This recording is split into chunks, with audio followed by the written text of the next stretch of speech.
And yes, we are live, my dear brother. And as Marla and I would love to introduce you to the world, which a lot of the world already knows you, our dear brother Bart. And and the journey that we've been on so briefly because of a mutual dear brother of ours, Mark, who had the blessings to come to Poland with you and Wim and the beautiful group that you were with, that I was honored and Marla was honored to view what took place. And we want you to share your story and your journey, and now you recently receiving your intention stick, and what's been inspiring you. So just from the heart, our brother. Well, thank you very much for the invitation. First of all, very honored to be connected with you and the movement. Yeah, I met Mark in Poland, as you said. I'm one of the I think at this time at point 8 academy instructors in the Wim Hof method. So I teach people Wim's method, and for those who do not know the Wim Hof method yet, he is called the Iceman, and his method is all about reconnecting with nature, reconnecting with your own nature. And I'm one of his instructors, teaching new people to become instructors in his method. And in this modality, I met Mark together with Gordon, the man with the bionic legs, yeah, so we walked up mountains there because that's what we do. We practice and teach cold exposure, breath work, mindset training. So for people interested in the Wim Hof method, check his site, wimhofmethod.com. There is a lot of info there about his method.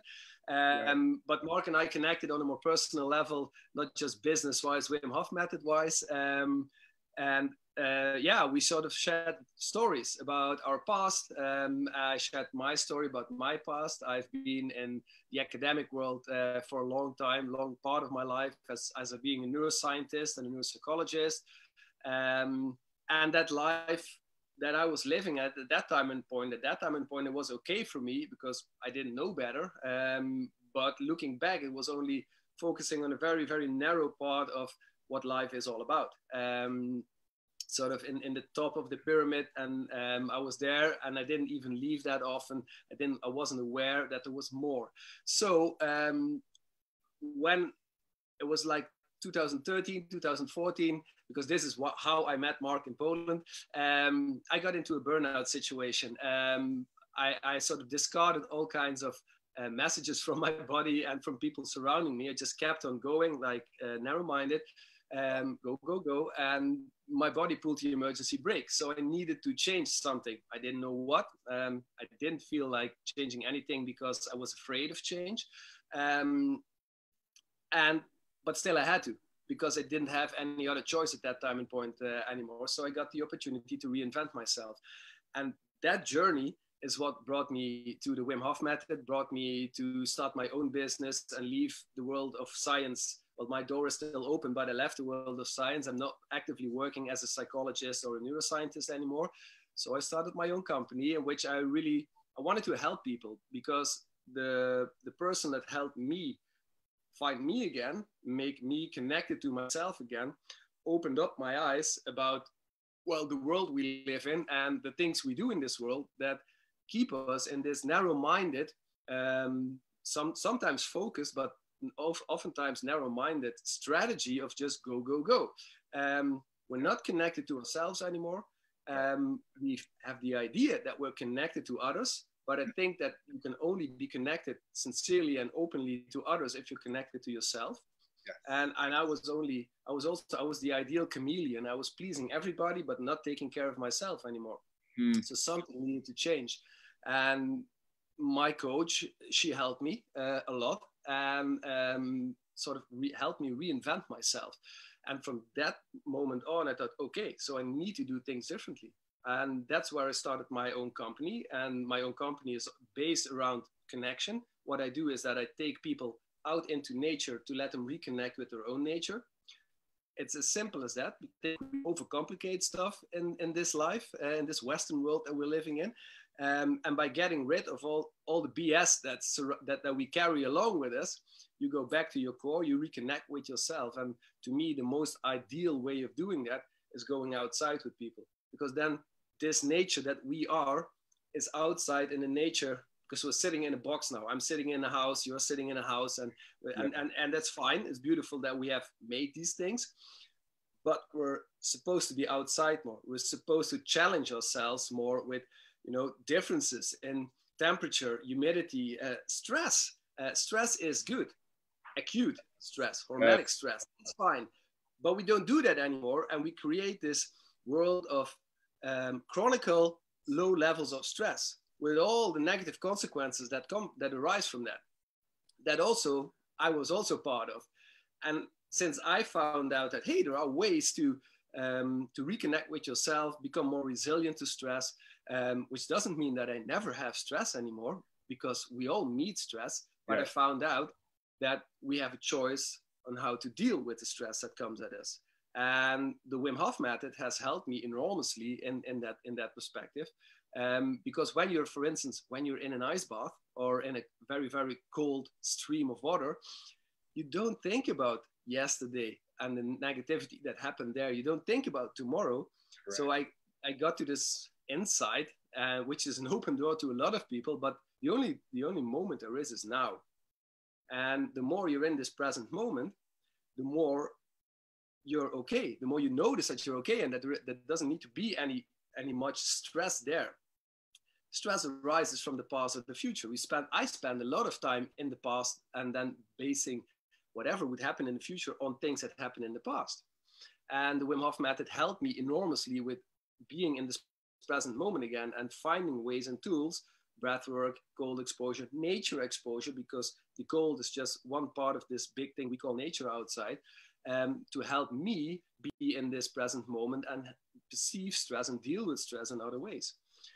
And that hit me so much that that's something that I'm using every day when I work with clients or individual clients or companies, to just help people reconnect. Because I think and I feel that when we are reconnected to ourselves, we start taking better care of ourselves, obviously. But when we take better care of ourselves, we also take better care of people surrounding us. And if we do that and that connection is better, then we also start taking better care of nature outside. Because most of the time people start realizing, oh, but we're all connected. It's all connected. So I was telling this story to Mark in Poland, and he was telling his story about how he got to Poland. And there were big differences, but also a lot of similarities. And we're all one. And then I noticed that he had a necklace. So I asked him, well, what's your necklace? I'm a curious guy. So, and he's like, well, good that you ask. So he got this thing out of his shirt, and he started telling the story about the intention stick. And I was like, wow, that's beautiful. The concept, the idea, also the connection part, the connection, the connective aspect of it. So I was like, wow, super! This is beautiful. I'm touched. And then he told me that he wanted to give Wim one, which I thought beautiful. And then he said, I'm going to give you one too. I love your story so much. I love the connection. Well, and a couple of weeks ago, the mailman was at my door, and I got a surprise package from the other side of the world. And I've been wearing it ever since. And sometimes I switch the intentions around, and sometimes they're in there for days because it feels good. And I like to I like to work from feeling.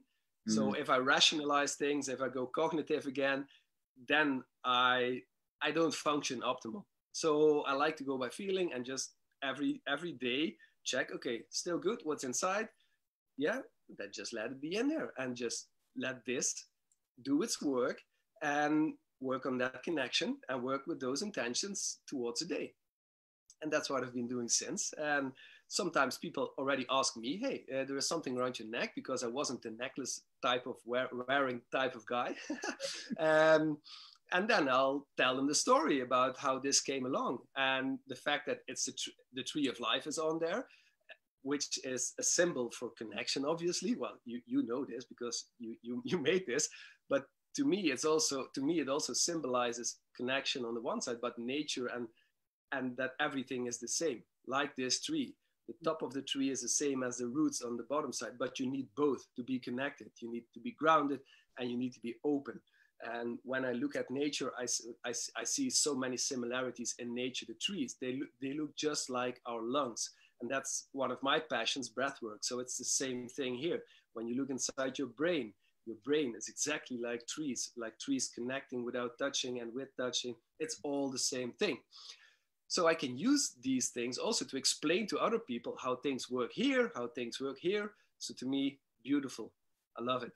Oh, wow, Bart, that was every hair on my body's standing up because of the synchronicity, the vibration that we're feeling, and you just shared that so eloquently to everyone to understand exactly about the intention stick and what this is and how we use this individually. It's the connection to self.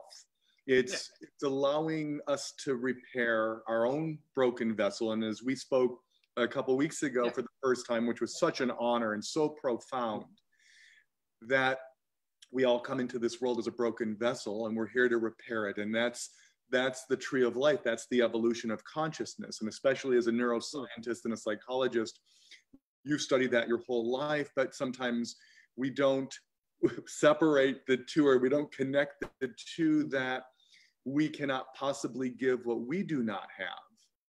And I love that you said you're changing your intentions daily, or whenever you feel you may be going through something, or you need something, or you've manifested something in your life. But also what we spoke about a couple of weeks ago is that the vibration that you're putting from your heart is science. It's the law of physics, law of motions. It's our heart energy puts out an energy within a mile radius. So it's, people still laugh and giggle and think it's, oh, woo woo, spiritual. And we laugh and giggle because there's no judgment. Who are we to judge? So we don't realize, we realize, but we affect not just a room, but a mile radius of the energy, that if we're putting out that love and kindness and happiness and health and consciousness and light and love, we're touching those souls and those hearts and the vibration of that person. And we are tipping the scales. Now, and I didn't allow you to share, where are you currently located in the world? I'm located in the Netherlands. And I wanted you to share that because when we were speaking a couple weeks ago, you were outside, and the beautiful serenity, the mountains, the trees, the green. And I say this every day as Marla and I speak: go outside, breathe in the air, look at the trees, listen to the birds, be a part of nature, ground yourself, right? Be a part of this collective. And realize that we are all one. It is all one. We're made out of the same stardust that like makes all of us. This thing is made out of the same thing as this thing, if you break it down to the nitty-gritty stuff.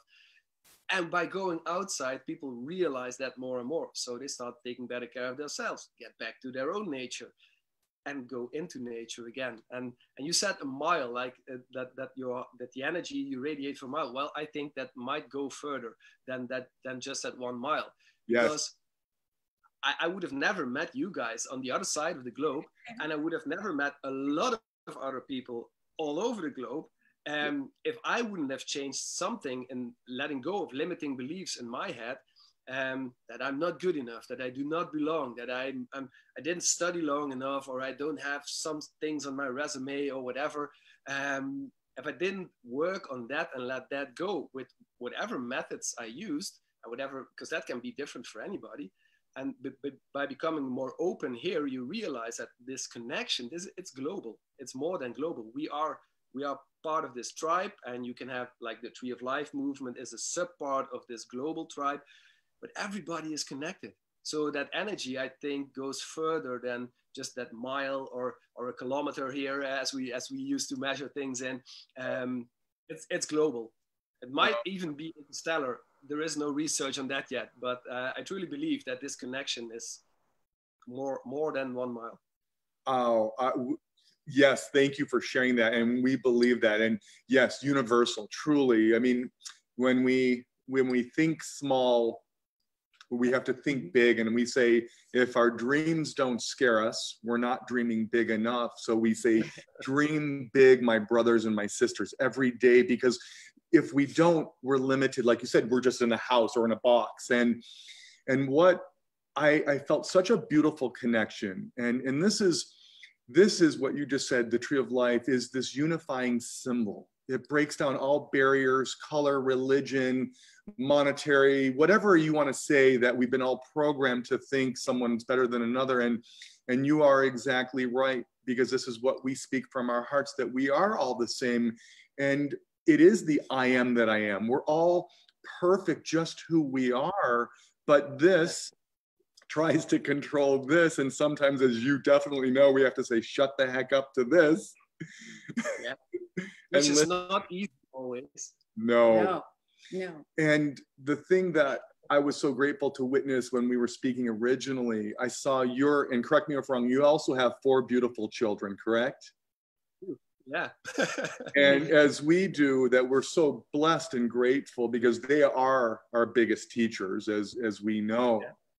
And this is about our children and the grandchildren and the great-great-grandchildren growing up, living a life of intention and love, and staying on that path with light and path with a heart. So it will eradicate all the negativity and the hatred in the world, and even get rid of any war. And when we come from that place of light and love and seeing everyone the same, and the acts of kindness, like you said, your body, so to say, hit the brakes, and you, as Marla and I, took that leap of faith to know there's something else out there, and we have to find it. We have to search for it, because it's not resonating here, and we feel that void or that emptiness. And this is allowing someone to connect, to allow them to see their truth, to speak their truth, and know we're here, like you said, to help someone else in your life. And as you truly know and have witnessed on your journey, not just through your education, your business, and with WIM, that we're all brought here to serve, to touch another soul, to inspire, to uplift, and help someone get through something maybe much worse than what someone else is going through. And when we witness that, that's what fills us up and brings us our bliss and that state of happiness always. And wow. Yeah, true. And it's like, I fully agree with what you're saying, but I think it's also important for me at least, to realize that the darkness is part of life just as much as the light is, because it's like, sometimes I compare it to nature outside. You know, you've got mountain tops and you've got valleys, but those valleys only exist because the tops are there, and those tops only exist because the valleys are there. So we need this fluctuation. We need to go up and down. And a lot of people, when they're having a more negative state of mind, they fight it and they resist it, and then they spend more energy on there than they might actually need to spend on there. So we need to acknowledge the fact that, yes, we live in a world with ups and downs, and yes, we can strive for positivity each day and for gratitude each day, but that doesn't mean that you need to be happy each day, and that doesn't need to mean that you're always laughing and that everything is always okay. No, you know, we're down sometimes too, and that's okay too. So to me, so working with intention and learning from it, being open to also when I'm not the most happy, fully energized guy, with which I am most of the time, but sometimes I'm not, helps me to overcome that period again and look at it as a journey instead of I just want to be on top of that mountain, because being on top is interesting for 5 minutes and then it gets boring. It's the journey that makes life interesting, and that's not meant to be easy, I guess.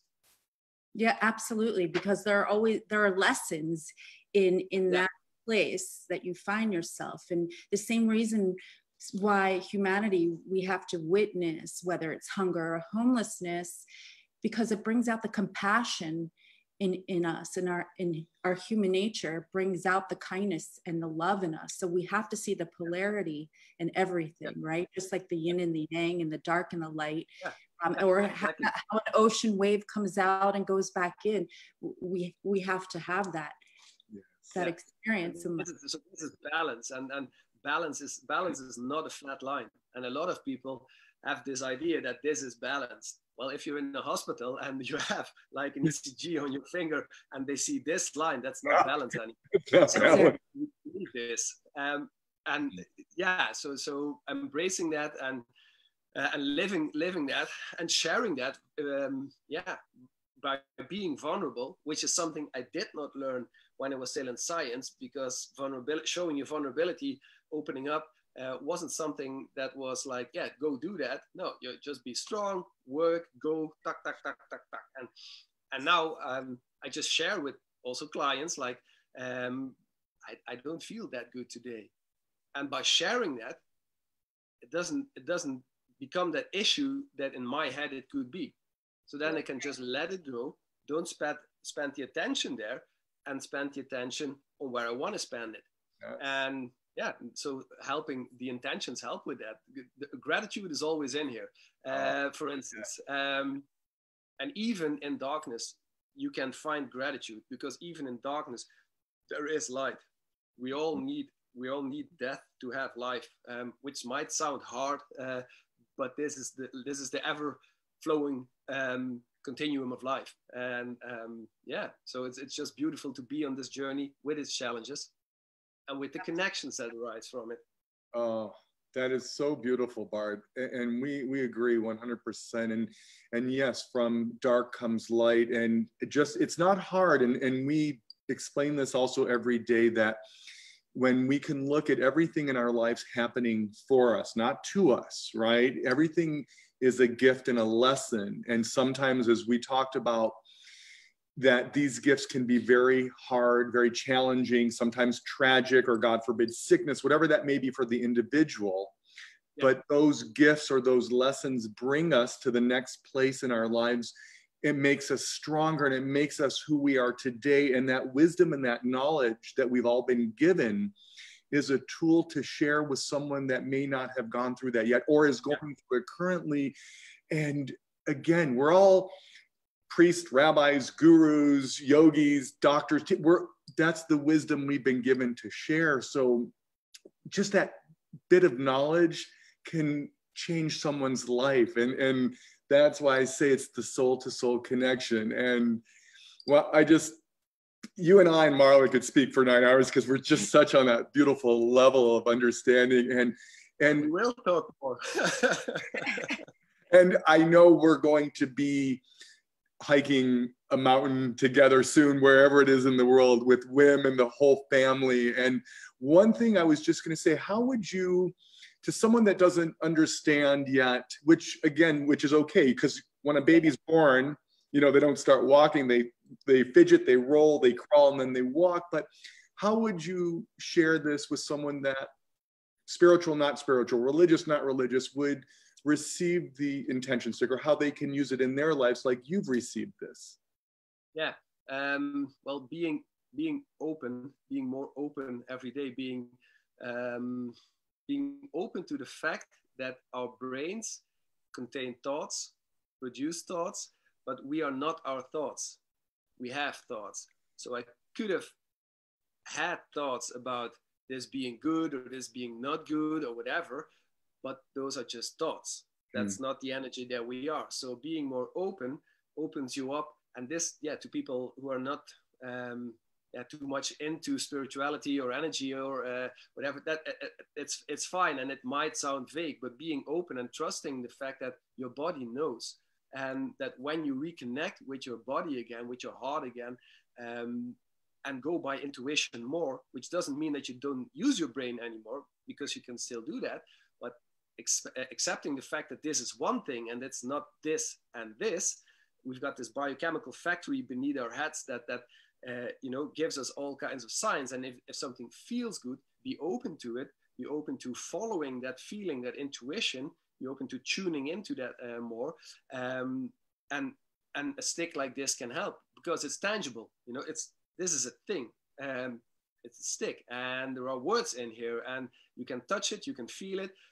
Just like I've got this bracelet on here. It says "Life is now" on it. That reminds me, life is now. It's as simple as that. So it's a very tangible piece that you can wear or give to somebody that you wish to help on the journey that they are on. And it's just there. If you put it underneath your t-shirt, nobody sees it. You feel it, you're aware of it, and you don't want to show it to the rest of the world, it's fine. And if you do want to show it, it's there. And you can use it as a metaphor, as a tool, as an anchor to be present in the present moment. So lots of ways to use it and connect to it, with it, and create life with it. That is so beautiful. And I know we may have shared this with you, but Marla and I say that every one of these has its own heartbeat. It becomes a part of you. Even though, yes, it looks beautiful, but we actually say it's worn on the inside for your heart and soul. And it is that tool, that reminder, because when we're tested, like we talked about, the more good we do, the harder we're tested. It grounds us, it brings us home, it brings us in the now, it brings us present. And sometimes we don't understand what that may mean, being present, because like you said earlier, we're worrying about yesterday or 5 minutes from now. We don't even understand the miracle like this that's actually taking place at this moment. Even though you're on the other side of the world, we're being in the now. And it is a miracle. It's one of, as you know, one of Einstein's amazing quotes. We can look at the world in two ways. One, that nothing's a miracle, or two, everything's a miracle. Yeah. And everything is a lesson. And this whole life that we're living, it's one big learning experience. It's one big playground. And I didn't used to look at it like that. To me, it was just like dogmas.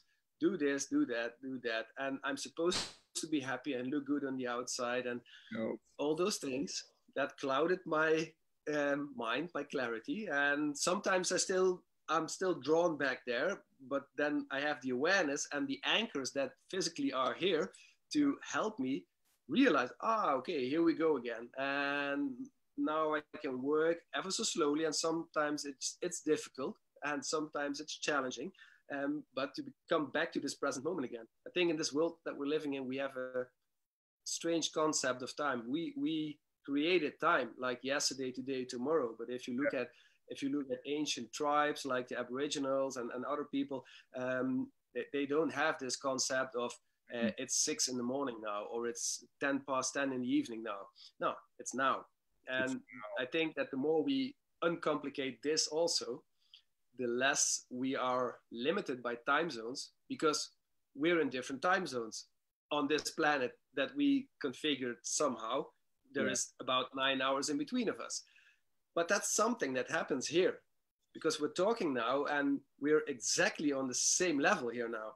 Miracle. Well, we need that to stay organized. We need that type of time to stay organized so we can meet up. But that's the only reason we need that, right? You know what's so beautiful about that, Bart, is that I think we shared briefly prior that this gift, this virus, whatever you want to call it, is allowing people for the first time in their lives, and I'm talking from generations and hundreds of years, to be in the now, to be present, to be whatever you want to call it, self-quarantined home, but they're for the first time actually having conversations with a loved one, a spouse, their children, or via Zoom or phone calls, that we've all been programmed to be, out rushing in this and not being present and worrying about, like we said, the 5 minutes from now. And it's allowing everyone to slow down and actually look for the answer from within. And it's a gift. It's such a beautiful gift, because the blessing that we share from this gift, this virus, whatever. And yes, sadly, yes, I know so many lives have been lost. And there's of course so much compassion, don't get that wrong, but we hope the new norm moving forward is people still staying present and being in the now and understanding that the things that really make them happy, the family, the communication, helping another person. So they may not have been happy what they were programmed with. Again, the sheep in the herd, right? Yeah. Sheeple, wake up, have breakfast, go to work, come home. Why? But to really understand self and take this gift. And if someone wasn't happy in the past, like you, I love that you shared this, Bart. You took the leap of faith to stop what you were programmed or felt you needed to do your whole life and do something different to make you happy because you weren't happy. You were programmed to think you were happy. Yeah. And I love that beautiful journey you just shared. So great. It's not easy. It's not. But no. Life wasn't meant to be easy. No. Yeah, and it's a challenge, but it's a beautiful challenge. Yeah. Yeah, and I do think what you said prior about the key actually is self-actualization, being aware of yourself. And we find ourselves in a place of depression or sadness or frustration or anger. It's a time to stop and really look within inside and understand why you're feeling that way. There's obviously a big lesson at that moment that we can't choose our gifts. We don't have the ability to choose our gifts, meaning to actually receive, whether it's financial abundance or a new a child into your life, whatever that gift you see. But and if our perception is something negative, that it's not good, right away we fall into that space. Yes. Yeah. However, if we can stop and look within, as you said, that self-actualization, that self-realization, the awareness, then you can understand that possibly there's a lesson here, typically, and not possible.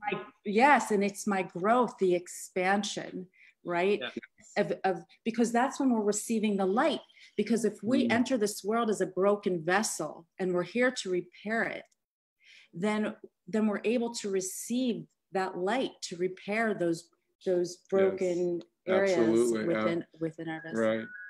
Yeah. But you need to go through some steps there, and you need to be able to realize, I've got thoughts, but that's not what I am, and that's also why I always say, don't believe anything that I say. You know, I'm not the one telling you the absolute truth that's inside of you.